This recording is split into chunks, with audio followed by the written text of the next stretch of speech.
अरे ये क्या हो गया तुम्हें? मारे गए हैं और क्या। काहे मारे गए हो? अरे पड़ोसी हैं गुप्ता जी, हम हमें बहुत तेज गुस्सा लगी, हमने उनकी छत पे चाय फेंक दी तो उनने हमारे छत पे दूध फेंक दिया।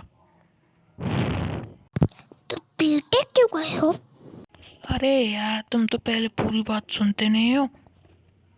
हमें लगी बहुत तेज गुस्सा, तो हमने उनकी छत पे चाय फेंक दी तो उनने हमारी छत पे दूध फेंक दिया। तो हमने उनके 2 घंटा मारे, उनके तीनों बच्चे हमें मारने लगे और जूतों से चप्पलों से मारा।